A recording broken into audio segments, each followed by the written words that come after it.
My next guest is a true star. He sold 15 million records and performed to millions of people around the world, everyone from the Pope to the Queen. He is truly a national treasure.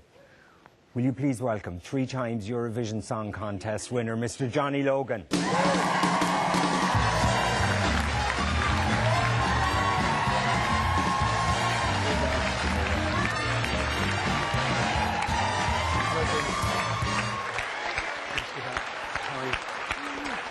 Hello, Maureen. How are you, love? How are you, love? No, I Very good, I'm just wondering with Ray. The last show I did with you, I got kicked off the Late Late. So what's going to happen this time? Nobody gets kicked off this show, trust me. Johnny, I guess, like, just reading out those stats there, a lot of people won't know, but you are absolutely huge still around Europe. I've been very lucky. I worked very, very hard, and this January I did 13, 14 shows with a musical called Excalibur, and we played 10,000 people every night, the Olympia Halle and the Colour Line in Hamburg. It was with some of the guys from Supertramp and from from Fairport Convention, Alan Parsons, and Supertramp and Jethro Tull. There was 130 people on stage, and I got to play the lead role. I got to play a king. Okay, so you're King Arthur. King Arthur. Or Excellent. King Artus, as they called me in German. Right. It was kind of weird, though, at the very end. It was written by a French guy called Alan Simon, and he insisted on introducing everybody at the end of the show. And he was speaking with a French accent in English to a German audience. And you actually felt like an extra in the Pink Panther or something like this some nights, you know. If you didn't understand the word, you know, Martin Barr became Mutenbeu. Johnny Logan. Ladies and gentlemen, Johnny Logan. Who did he say? Was it me? And your son now, I believe, has gone into the business as well. Yeah, yes? Jack plays with. I thought it was death metal, but it's not. It's progressive metal. There is a difference, you know. Yeah. And no, he's a bass player. He plays guitar and bass and piano, but he's a bass player and singer. Okay. And, he loves it. Is it nice to see your son going into the business, or would you recommend the business to your kids? He's probably watching this, so I got to be careful. Yeah.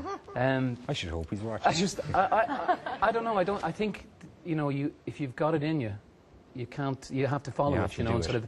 He's very talented, I think, but he's got to follow his own way. As long as he's happy, that's enough for me. Yeah, yeah. You don't play here much anymore. I haven't played here much for the last 20 years, unfortunately. Not by choice. I would love to work in Ireland, but you know, it became very obvious to me back in 1987.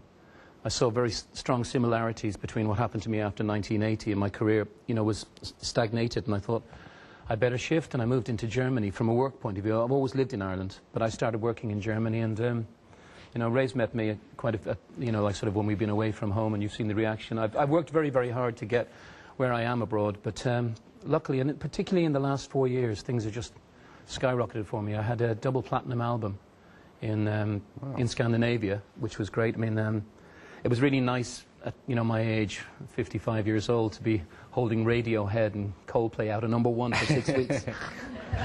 That was quite cool, you know. And would you like to play back here more? I'd love to. And what is I played one gig in Vicar Street. You're very loved here, like. Yeah, I'd never felt unloved by the Irish people. It's you know, but I've never had a particularly good relationship with the media, as you know, and or particularly sort of with the powers that be in RTE, to be honest. Really? Yeah. Sure, you're here now on sure. Yeah, but one of their flagship shows, I would have said. But in saying that, Yeah. I was called by another well-known TV show and asked would I do the National Song Contest, would I be a judge on it?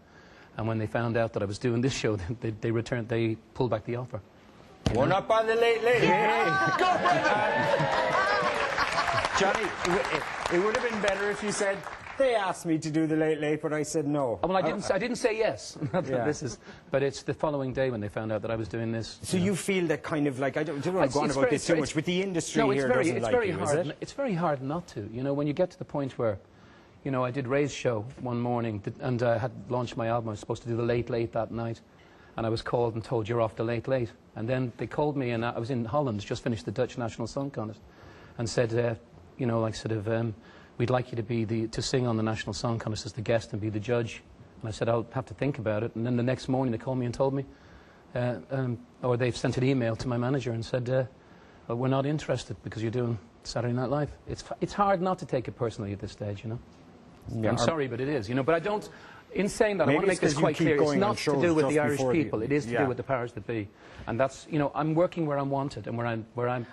Thankfully, in fairness, now.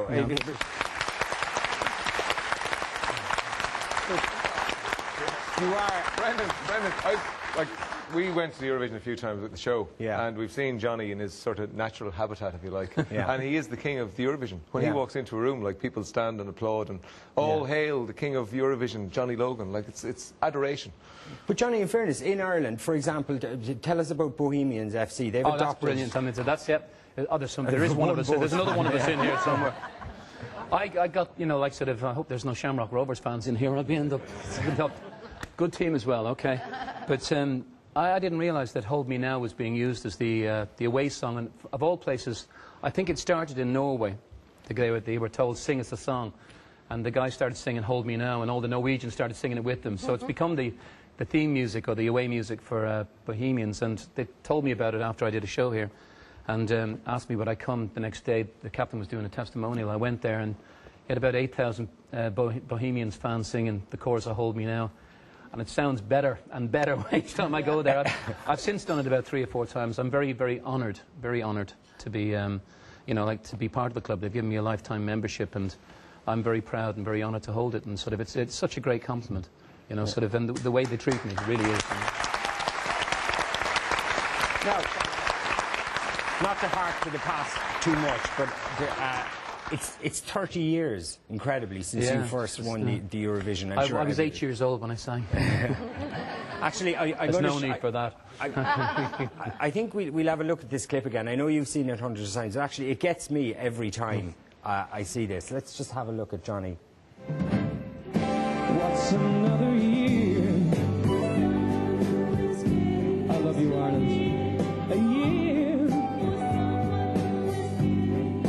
What's another year?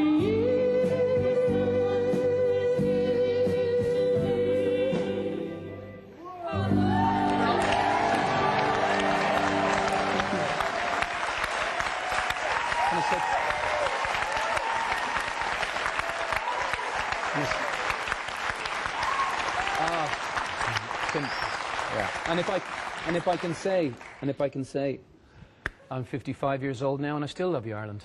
That's nothing's changed. And Johnny, you know, Ireland loves you.